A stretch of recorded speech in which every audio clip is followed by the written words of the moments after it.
Hi guys, I'm gonna make a quick video here.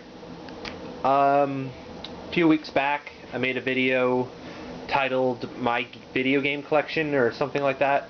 It was a 40-minute long video with me showing off like pretty much all my games and systems. Well, I've accumulated quite a bit of games since then, so I'm gonna go over them. First, this one's a biggie. We have a Sega Genesis. This is a model. Well, the style is like Model 1, but it's not actually Model 1 because Model 1 has high definition graphics written up here. This one doesn't. But I never owned a Sega Genesis growing up. I had the Super Nintendo, so it's kind of cool to own this. Here's the controller, 3-button controller. And we'll get to the games over here. Have them all laid out. So first, for Sega Genesis, we have, of course, Sonic the Hedgehog, the first one. Complete in box. Or actually, I don't think it has a manual. Yeah, no manual. But it's alright. This was really cheap. That's the thing I like about Genesis games in box. They're actually really cheap because, you know, the games came in these boxes. And there's my cat. But yeah, Sonic 1, classic game. What can I say? Next we have Sonic 2. Now this one is complete in box. Got the manual, terrific shape. Sonic 2, in my opinion, the best Sonic game. Next we have this one I can only get loose, unfortunately, but it's Sonic 3, which I don't like as much as the first two, but it's still a good game. I don't have Sonic and Knuckles, but I do have that on my wish list, so I'll be getting that eventually. Next we have Earthworm Jim. Great game. Complete in box, instruction manual. It's a bit beat up, but it's readable. People say the Genesis version is superior. I don't know if I can actually agree. I prefer the Super Nintendo controller. I know a lot of people say Genesis has better music for Earthworm Jim, but I don't know. Hard to say with me. Next, this one's loose, unfortunately. Earthworm Jim 2. Just as good as the first game. Yeah, good game. And the last Genesis game I have here is Battletoads, which, you know, I'd prefer to get this on the NES, but I'm pretty sure it's really expensive. And this was actually not too bad of a price. Complete in box, the manual's in really rough shape. But that's pretty cool. That's all my Genesis stuff. Next, I might as well show this off. I showed this off in a previous video. This is a Retro Duo Portable version 2. And it's basically a portable Super Nintendo and NES. And it can also play Genesis games if you have the adapter, but I don't have the adapter, unfortunately. But this is a really good handheld system for anybody who wants to play Super Nintendo games on the go. Really easy to play games. All you do is take the game, stick it in the cartridge slot,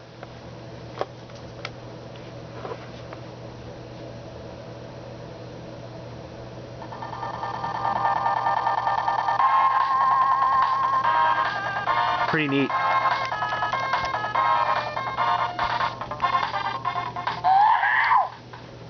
Anyways, my battery's low. I should charge that up later. So there's that. Next, I guess we'll go over some N64 stuff. I didn't get a whole lot of N64 stuff, but got a few games. First, we got Tony Hawk's Pro Skater, the first one. This completes my Tony Hawk Pro Skater N64 collection. I have all three now, which is cool. Perfect Dark. Took me a while to get this game. I've beaten it on the Xbox One because this is part of the Rare Replay collection, so I beat it, played it for the first time. Really good game. I prefer GoldenEye, but it's still pretty good. Turok Rage Wars, the black cart, which is the most common cart. There are gray carts of this game, but they're really expensive and they're really rare because this game had like a game-breaking bug in it where you can't beat the 2-player campaign. So they offered to fix it if you send it to them. I believe a claim, and they sent back a gray cart. So there aren't many around. As for a Turok game, this also completes my Turok collection. I have all 4 on N64. This one's just, it's kind of weird. It's just like a mainly multiplayer kind of game. I mean, it is single player, but it's like an arena shooter. Next, we have Doom 64. Really glad to own this. I'm a huge Doom fan. Never had the chance to play this game. I'm actually currently playing it right now. Probably 3/4 of the way through the game. I'm really enjoying it. Really good. My cat's really affectionate. Next we have Donkey Kong 64. I told myself I wouldn't get this game, but I have all the other Donkey Kong games, so. And I don't consider this like a part of the Country series. The Country series is Donkey Kong to me. Those games are the best. This tries too hard to be like Mario 64, and I don't know. I played a bit of it. I don't really like it, but I'm gonna force myself to beat it one day. And for the last thing for N64, this is a good one. We got Majora's Mask, complete inbox with manual, good condition. And it's the collector's edition. So we have the holographic label there, gold cart, really nice. Never had the chance to beat Majora's Mask, but I'll get to it. Next, we have NES games. First, we have Super Mario Bros. I do technically own this game already. If I can find... Okay. Yeah, see, I own the Mario Bros. Duck Hunt variant, but I wanted the just Mario Bros. Cart, and it was really cheap, so I picked it up. Next we got Super Mario Bros. 2. And lastly for NES we have Star Tropics. I used to own this game back in the day, but I don't know what happened to it. But I saw this at a store and I had to pick it up because this game is really good. One of the best NES games. It's like an RPG, kind of like Zelda. I prefer it over Zelda, to be honest. Next, we have one Super Famicom game. Oh, which reminds me, I almost forgot.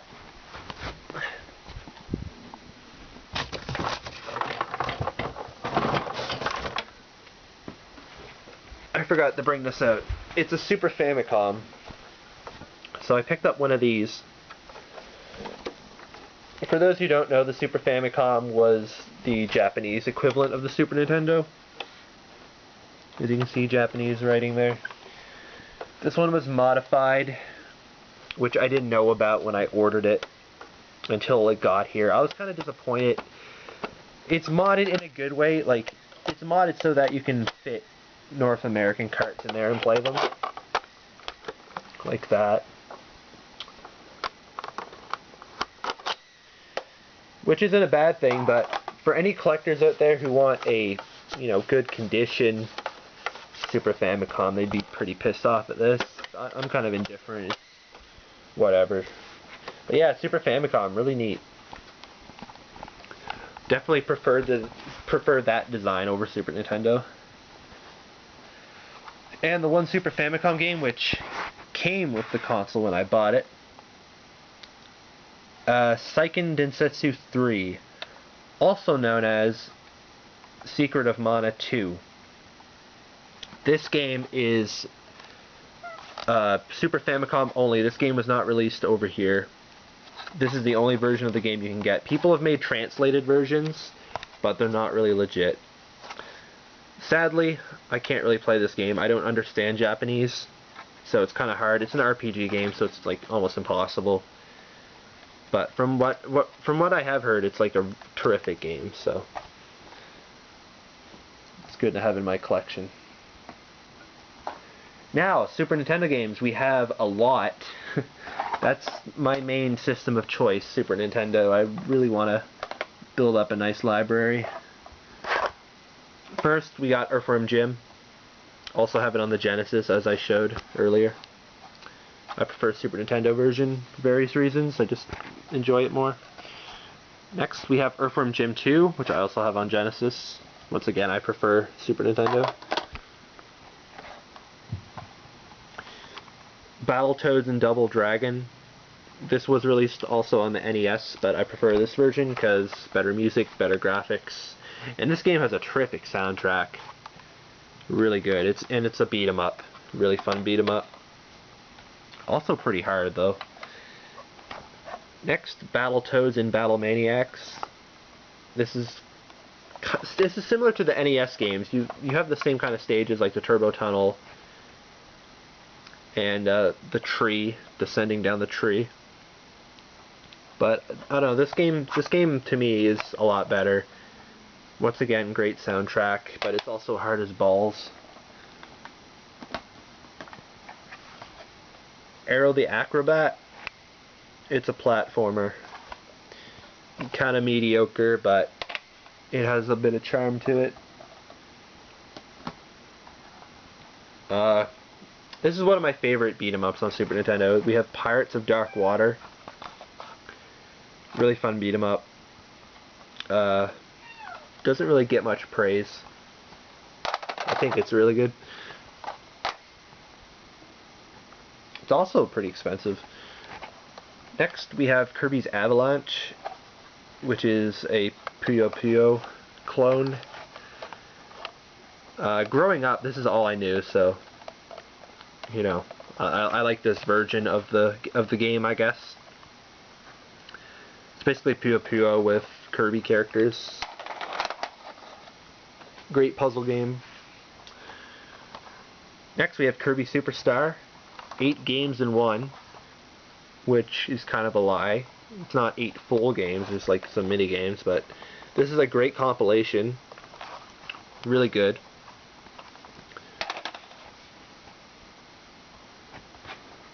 Next we have a reproduction cart. It's Oh No, More Zombies Ate My Neighbors.